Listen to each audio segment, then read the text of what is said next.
नमस्कार, मैं Divya Srivastava super fast news से आप सभी का हार्दिक स्वागत और अभिनंदन करती हूं।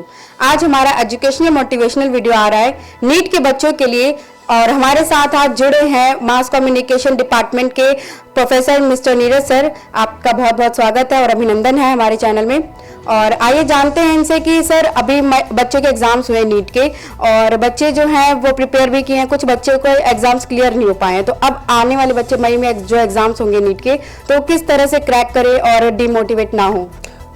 शुक्रिया दिव्या, आपने मुझे ये मौका दिया। तो मैं आपको ये बताना चाहूँगा कि जो नीट का एग्ज़ाम होता है ये भारत के सबसे कठिन एग्ज़ाम्स में से एक है।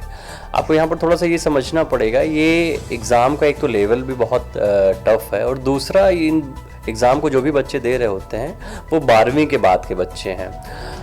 हमारे एजुकेशन सिस्टम में इस तरीके की चीज़ें हैं कि 12th के बाद में बच्चों को अलग अलग कंपटीशन में आना होता है और चूँकि नीट बहुत ही टफ एग्ज़ाम है और जिसमें सिलेक्शन के बाद में बच्चों को जो मेडिकल की लाइन है उसमें अपना करियर बनाने का मौका मिलता है।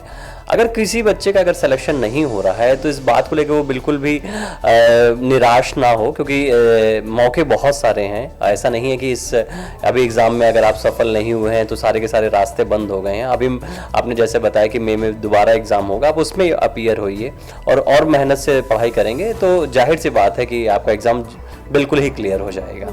जी, बहुत सही जवाब दिया आपने और बहुत ही अच्छा ये है कि डिमोटिवेट ना हो बच्चे और आगे अपनी मेहनत करें। तो सर एक क्वेश्चन ये भी उठता है ना कि बच्चे कंफ्यूज हो जाते हैं कि अगर हमारा नीट नहीं हुआ तो हम IIT कर लें इस तरह से, तो उन बच्चों के लिए क्या कहना चाहिए? देखिए, हमें थोड़ा सा क्लियर रखना चाहिए जो बच्चे हैं और खासकर बच्चों के जो माता पिता हैं या फिर उनके जो आसपास का जो पीयर ग्रुप है, बेसिकली उसमें उनके टीचर्स भी हो सकते हैं, उसमें उनके घर के बड़े लोग हो सकते हैं, बड़े भाई बहन हो सकते हैं या फिर उनके अपने दोस्त हो सकते हैं, कि हमें ये समझना चाहिए कि हमारा जो स्ट्रेंथ है वो किस दिशा में है। हम अपनी जो स्ट्रेंथ है, हमारी जो एजुकेशन है, उसका ऑप्टिमम यूज़ कहाँ पर कर पा रहे हैं। अगर आपको लग रहा है कि आप मेडिकल की लाइन में बहुत बेहतर कर रहे हैं तो आपको बिल्कुल नीट का एग्ज़ाम देना चाहिए और उसके लिए लगातार प्रयास करना चाहिए। आपको ये देखना चाहिए कि आपके पिछले प्रयास में कौन सी ऐसी कमी रह गई कि आप उसमें अपने लक्ष्य को नहीं पा सके हैं। अगर आप अपने सीरियस होंगे अपनी पढ़ाई को लेके तो जाहिर सी बात है कि बहुत ही मामूली अंतर से आपका सिलेक्शन रुक रहा होगा और आप अगर उसमें थोड़ी सी और भी मेहनत करेंगे तो आप नीट के एग्ज़ाम को बिल्कुल क्लियर कर लेंगे। अगर फिर भी कहीं पर भी आपका सिलेक्शन वहाँ पर भी रुक जा रहा है तो देखिए, मेडिकल की लाइन में सिर्फ MBBS और BDS के ही क्षेत्र नहीं है। अगर आप चाहें तो फार्मास्यूटिकल सेक्टर में जा सकते हैं, आपके पास में नर्सिंग का एक सेक्टर है जिसमें आप जा सकते हैं। अगर आप उसमें भी मेहनत करेंगे तो मुझे लगता है कि आप बहुत बेहतर करियर बना सकते हैं। सर जैसे नीट का एग्जाम्स आफ्टर 12th क्लास होता है तो बच्चों को कब से प्रिपेयर करना स्टार्ट कर देना चाहिए कि अब हम प्रिपेयर करने के लिए नीट का एग्जाम क्लियर करने के लिए रेडी होना चाहते हैं? ये बहुत ही बेहतर सवाल किया दिव्या आपने। देखिए, ये नीट का एग्ज़ाम बिल्कुल एक साधना की तरीके से है और इसमें सच में बहुत समय लगता है।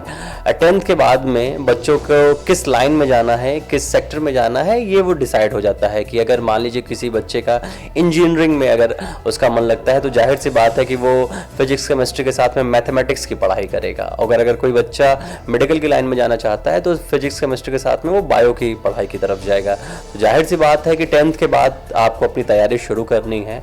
11th और 12th आपके पास में है जहां पर आप अपनी प्रिपरेशन करते हैं और उसके बाद में एक साल कम से कम, अगर आपको ये लग रहा है कि 12th में अगर आपका रिजल्ट नहीं क्लियर हो रहा है तो कम से कम एक साल जरूर अपने आप को दीजिए और आपके जो भी प्रयासों में कमी रह गई है तो आप उसको पूरा कर लेंगे। मुझे लगता है कि 10th के बाद से बच्चा अगर अपनी तैयारी करेगा, अपनी टेक्स्ट बुक्स पे पूरा का पूरा ध्यान देगा, फोकस रहेगा, प्रीवियस ईयर के पेपर्स को सॉल्व करेगा, तो मुझे लगता है कि वो नेट में जरूर ही सेलेक्टेड कैंडिडेट के रूप में सामने आएगा।